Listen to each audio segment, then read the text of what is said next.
Brenden, alcoholic. Brenden. I'm a little bit fearful. Didn't really know that I was going to be sharing today. But I'll start in the beginning. I was born into a really loving family, where I had a mom and dad from young. And then from there, that's when the journey started, when I was about 4 years old, we fled Swaziland to come back this side because my dad is like a raging alcoholic and an addict. And I think that's when it started for me, that's where I started having problems, because I didn't really know how to live without my father, And then growing up, I always believed that my father would come back, but he never did. So I had to take responsibility from a very young age. And for me, it was hard. I was very young. I had a small little sister that was just born, and I had to take responsibility, because my family always told me, the man provides for the family. And since then, I always put on this mask, believing I was tough, so I can make sure that I can keep my family safe. But that was like a lie that I always told myself, because I wasn't that tough person as I thought I was. I was just this weak, scared little person. And then growing up, I went through a lot of life changes, I went to this one school, and from there, I got bullied, and from a young age, I got molested. So my whole brain pattern was really messed up from when I grew up. And I look back now, and all I can remember is the pain that I went through from a young age, and I hold on to that, so no one can ever touch me again. So I put on this wall of, if you touch me, I'll kill you, sort of thing. And that's how I basically went throughout my school years, I started rebelling, went to church from when I was young, and then when I came to my teens, I started wanting to rebel and go out partying and whatnot, and I thought it was fun. And I think that's when my addiction started taking over me, where when I took that first sip of my beer, I can remember it, I was at a wedding, and because my cousin's a little bit older than me, we played this game called Buffalo, and from there, it started, from a whole champagne bottle. I had to down a whole champagne bottle, and then from there, it just carried on. I always believed it was okay to drink because my family did it. And then, because of that, starting on that pattern, thinking all the right, and people telling me what's okay and what's not okay, I started forming other ideas that I can do myself, I decided that I can smoke, I can drink, I can do all these different things, and it's okay for me to misbehave without any consequences for my actions. And I went like that throughout my childhood, I put on two different masks, where my family actually believed that I was this good, innocent person, but when I came to the point where I needed to come into treatment, I wasn't that same person as they thought I was, because by that time, I started opening the doors, and I started showing them who exactly I was,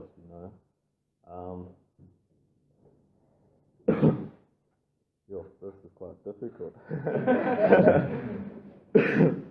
But yeah, from a young age, I started causing a lot of problems in schools, almost getting expelled from the one school that I was in, thinking it was a right to use drugs and whatnot. and throughout my school career, the only thing I was mainly concerned about was going out and having fun, where I put school aside and started bunking and whatnot. And for me, like that was probably my one biggest mistake that I made in my life, because it had such a ripple effect to where I am now, because I wasn't able to get my matric because of the drinking and the using and going out every single night. Like if throughout my whole matric year, I think I was more in the bars and thinking it was okay to doing that than actually being at home.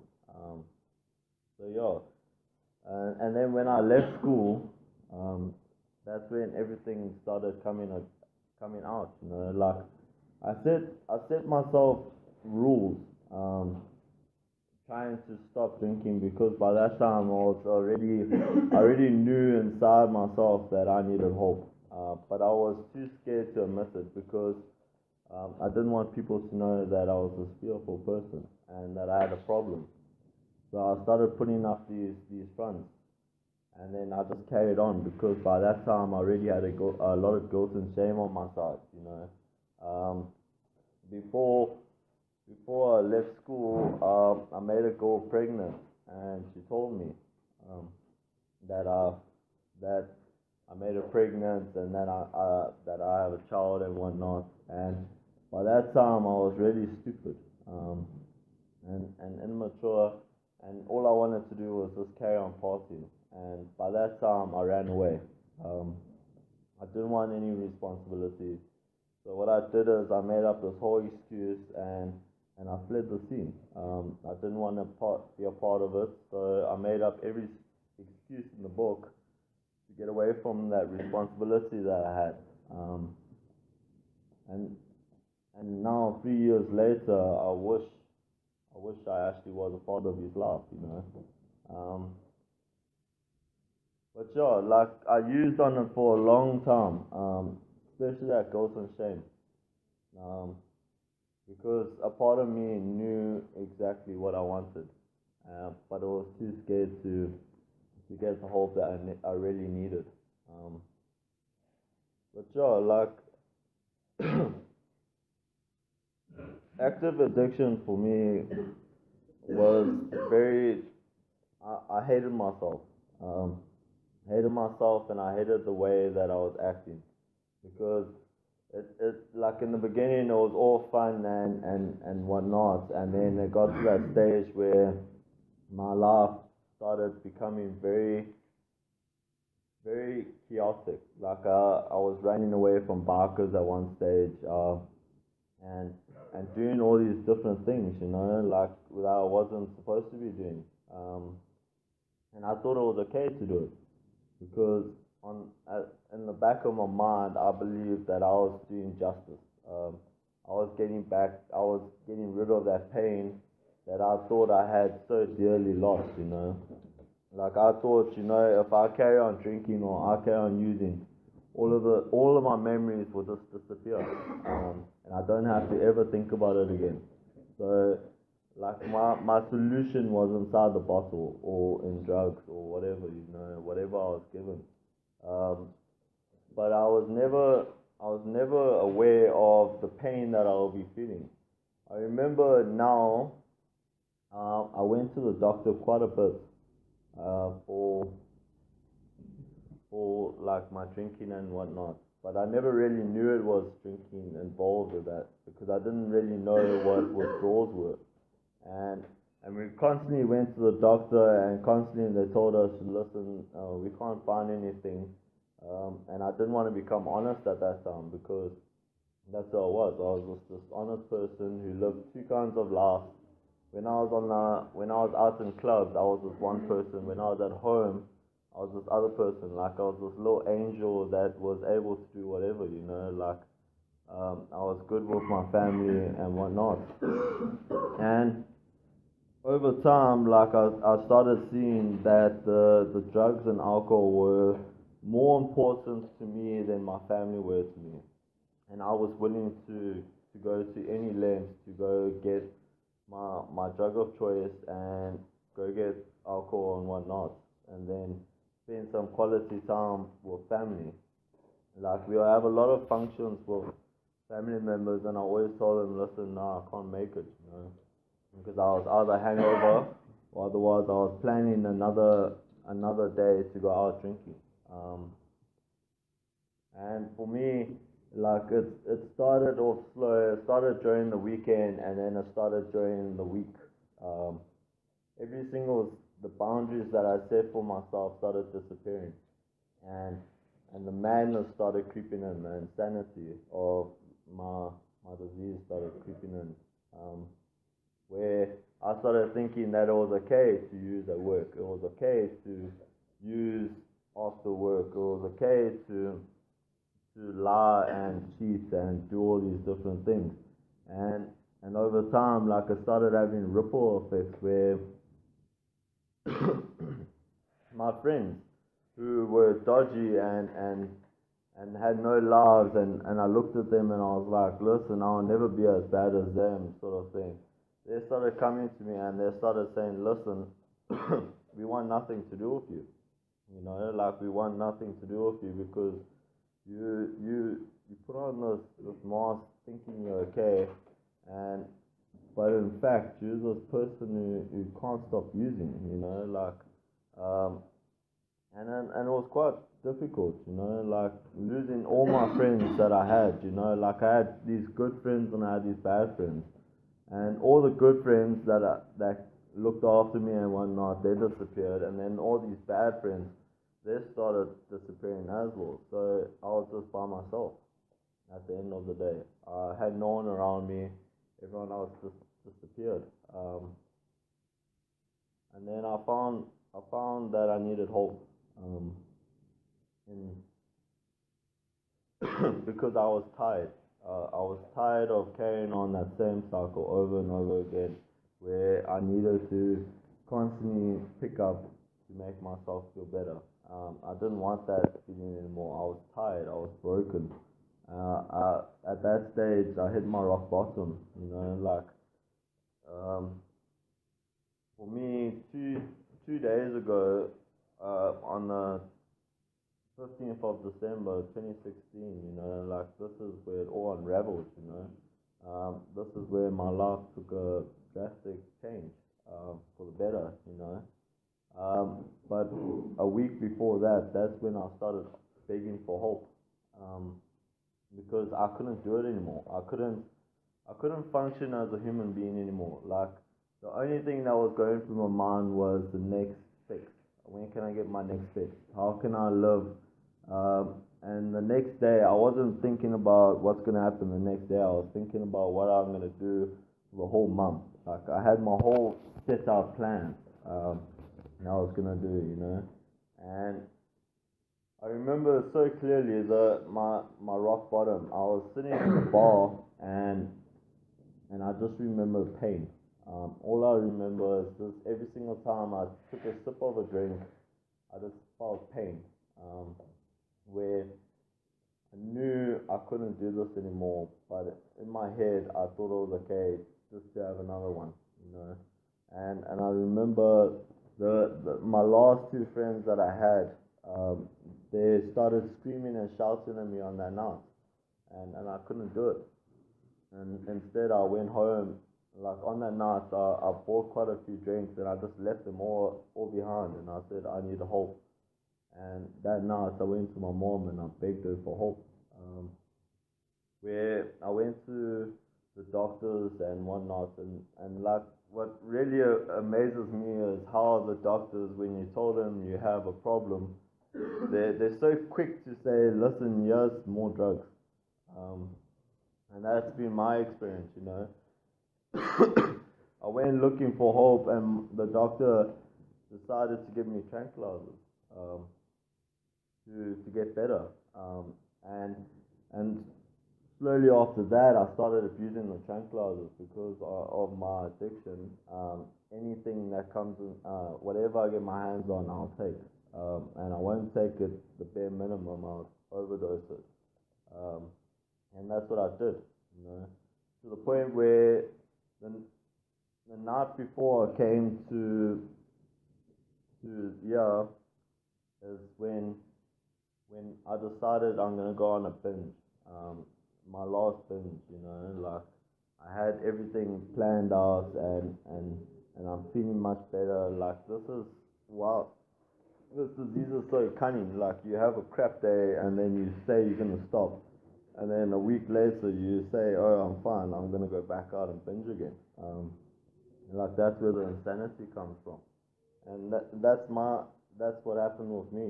Like I said I'm gonna stop. I get a little bit of clean time, and then all of a sudden I want to carry on doing the same thing over and over again, and and it was difficult.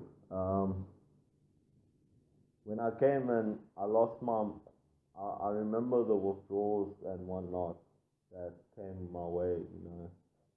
I lost my memory for about 3 weeks. I couldn't remember what exactly I was doing and where I was and how I was actually doing.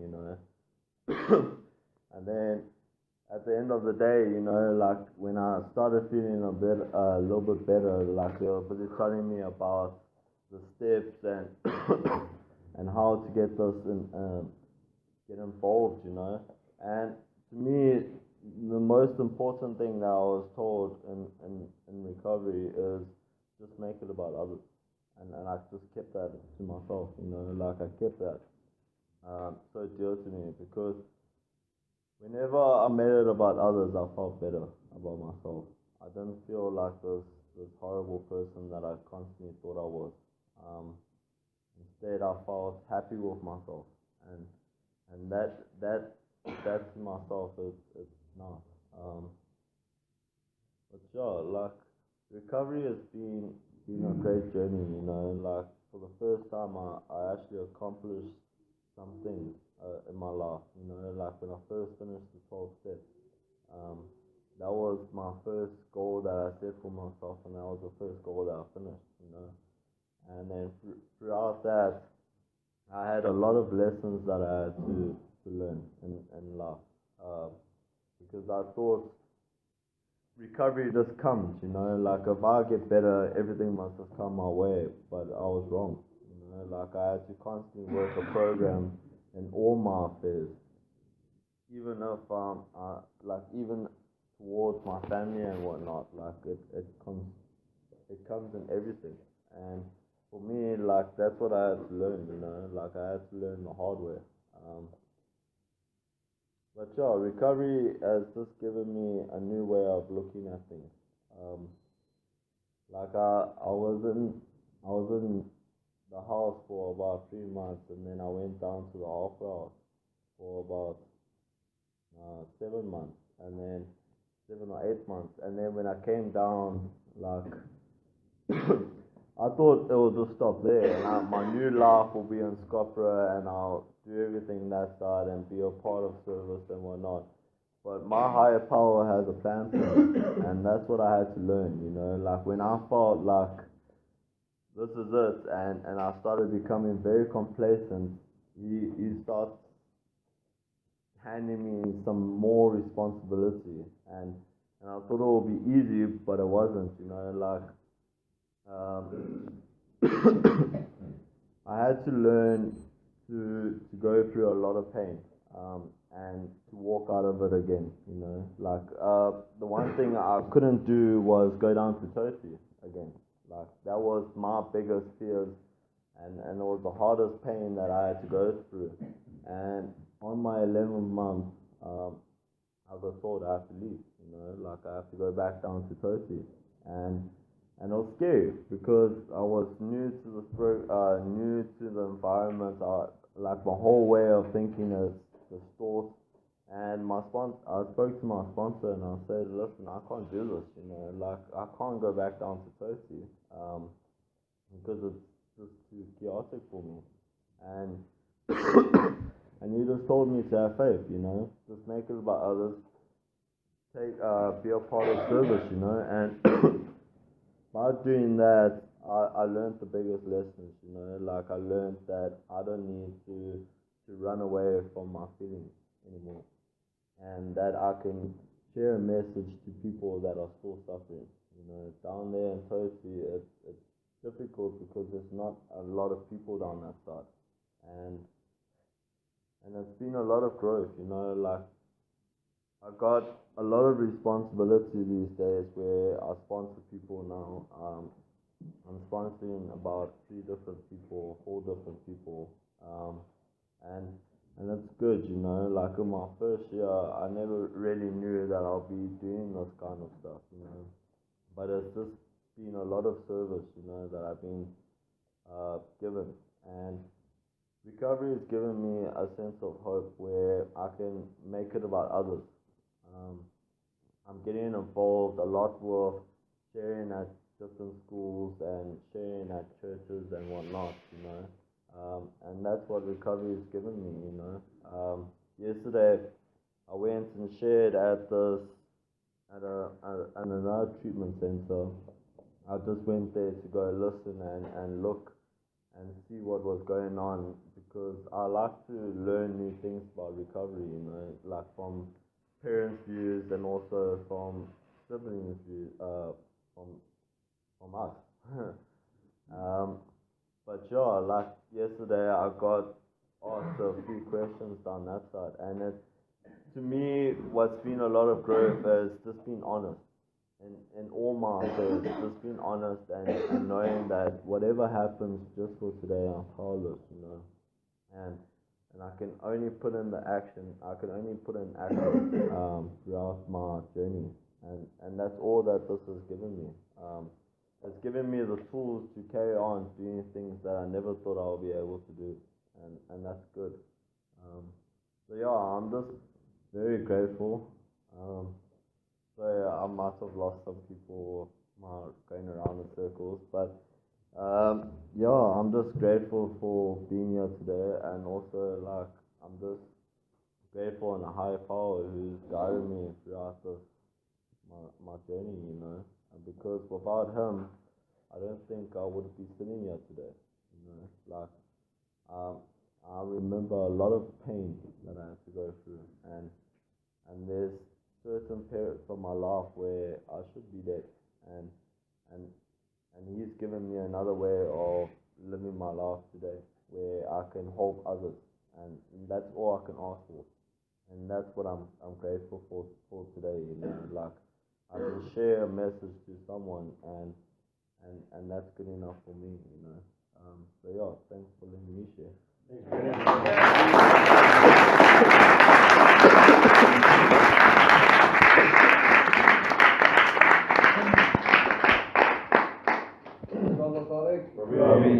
Brenden, tack för det.